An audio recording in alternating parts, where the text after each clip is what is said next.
Hey everybody, this is Tom with VermiBag. I want to do a quick video on how to maintain the moist bedding that I show you how to make. It's really simple to do, but it's actually really important to. Making it is step one, and getting it ready to be stored is kind of like step two. I do get quite a few questions. People come back and say, hey, you know, I made your bedding up and I have it here for a week and it stinks.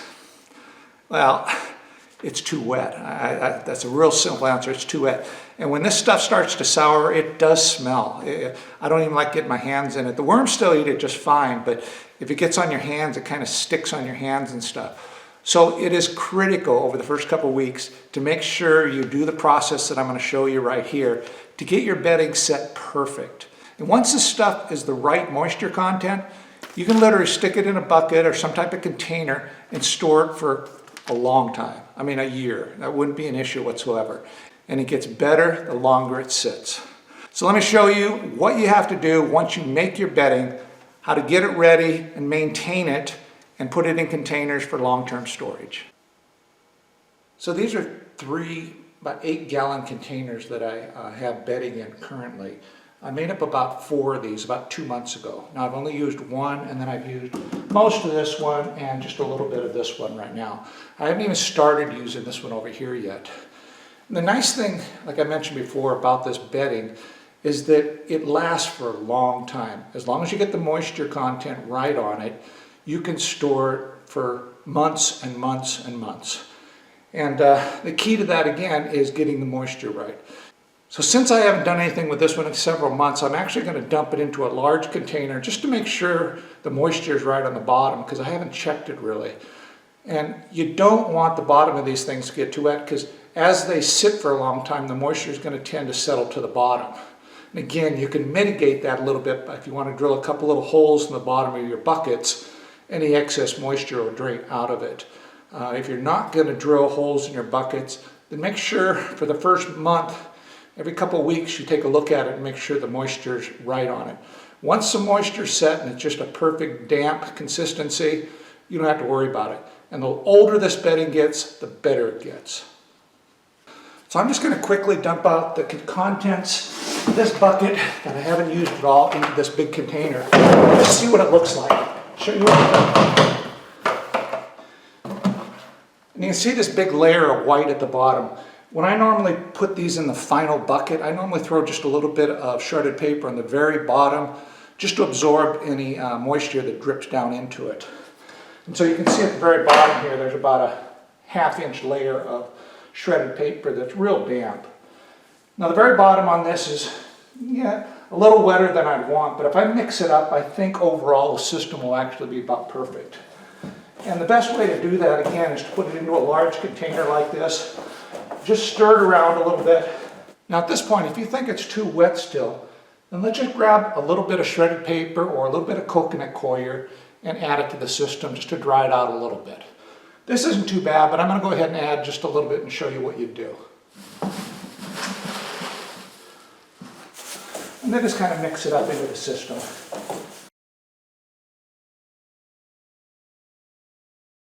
When I open it up here, this material actually smells good when I smell into the bucket. So that's the key thing. If it's too wet, you're definitely going to smell that kind of a foul odor. It's getting kind of sour down at the bottom. So you really have to monitor your bedding for the first week or two and just make sure the moisture is right in it before you put it off into your containers and let it sit. And you can store this in 5-gallon buckets or Rubbermaid tubs. They actually work really well too. What is real important again is to make sure they're sealed. Because if you don't seal it, these little flies will fly in there because they just love this real moist area to lay their eggs and stuff. And so you're going to end up with fly eggs and stuff in here. So seal the system with a lid of some type as you're storing it. And once you get the moisture right in it, you can store this thing for literally, a year if you want. Now one final thing I'm going to do before I transfer this back into the storage bucket is I'm going to add some coffee grounds to it and mix it up. I have about 15 pounds, I suppose, of coffee grounds here. I'm not going to put them all in, but I'm going to put a fair chunk of them in. They have coffee grounds and coffee filters as well. There's about half of it. Now I'm going to go ahead and just mix this up just a little bit before I transfer it.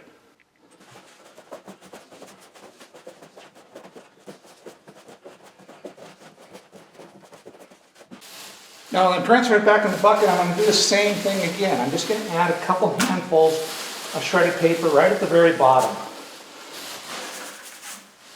And that way, if any excess moisture is still in here, it's going to go down and be absorbed by that water.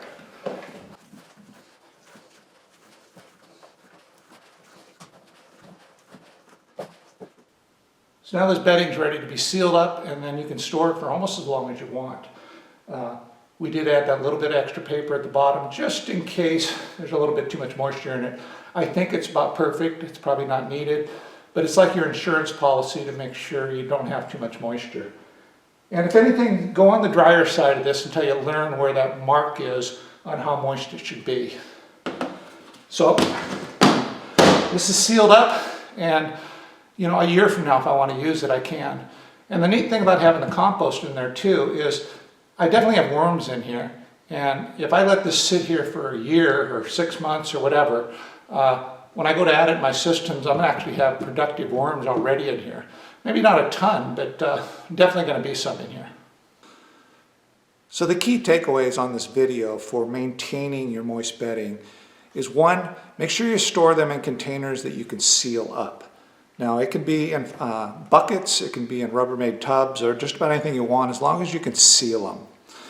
2, for the first couple weeks you really need to monitor this stuff to make sure you got the moisture right. If you store this stuff and it's too wet, it is going to turn sour and you'll smell it right away and it kind of stinks on your hands.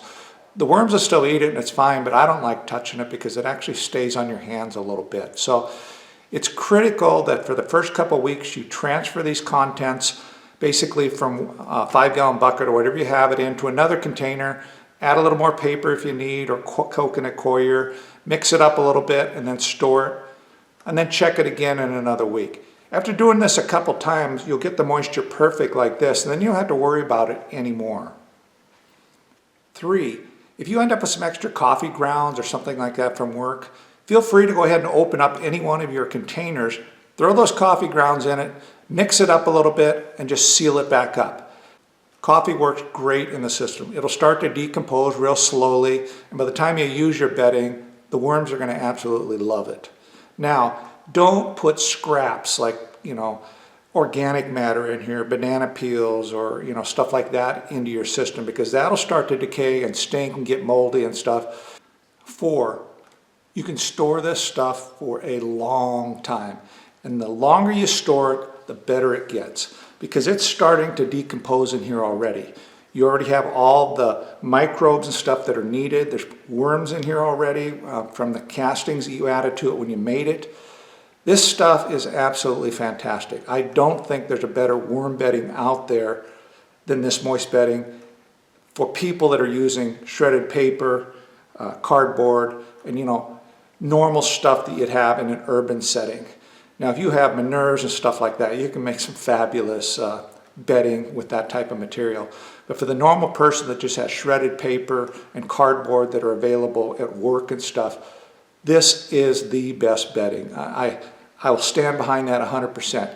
You put this stuff in with some new worms, and I guarantee you they won't try and get out of it. You see so many videos where people set up new worm farms. They throw their bedding in and stuff, and the very next day the worms are, exiting in mass exodus. That won't happen with this bedding, I guarantee you. And especially if you make this stuff up a couple weeks or a month ahead of time for it's already starting to decompose. It is really, really good stuff. Trust me. One final thought is the bedding I have here is actually made of just shredded paper, coconut coir, and a little bit of organic castings and stuff that I put in here, and the water and stuff. I didn't have any cardboard when I made this up, and it still works perfect. You don't need to throw cardboard in it. I think it's a good idea if you have it, and you don't have to shred it if you don't want to. You can put it in bigger chunks. It will take longer to decompose, and you might get some chunks of cardboard when you're sifting out, or you have your finished castings, but they're so simple to deal with. And if you're throwing stuff directly into the garden, a couple pieces of cardboard that are almost decomposed out into your garden isn't going to hurt anything. It's actually going to help things because they'll absorb water and hold water. So you don't have to use cardboard and stuff with this. You can use just strictly bleached white paper. That's what this is. You hear so many things online and you read about, that bleached white paper is bad for them and stuff. And I don't know the science behind that, but I can just tell you from personal experience, that's all I use. And my worms absolutely love this material. And there are hundreds of people out there now on the internet, if you talk to them, that are using this same bedding now, and I'll guarantee you they'll tell you the same thing. This is absolutely fabulous bedding. So that's it. It's pretty straightforward on maintaining your bedding once you make it. It does take a tiny little bit of effort for a couple weeks, but once you're done with that initial maintenance and getting it set right, then there's absolutely no maintenance on it. You can let this bedding sit forever and just store it inside your garage back in the corner, and you won't have to make it again for, depending on how much you're using, for a year. And again, the whole time over that year, this stuff is even getting better. So I don't have videos making small batches because I think it's a little more difficult to make a small batch. I would just make up a pretty good sized batch using some, 10-gallon Rubbermaid tubs or 15-gallon Rubbermaid tubs or something like that. Or those big toy, that plastic container that I have, that works really well. It's really big, so it's easy to access it when you're mixing it up or getting the moisture right. So you can use that for making the bedding and also for maintaining it, like I'm showing you on this video. So I hope you found this video helpful. Until next time, this is Tom from VermiBag. Ciao.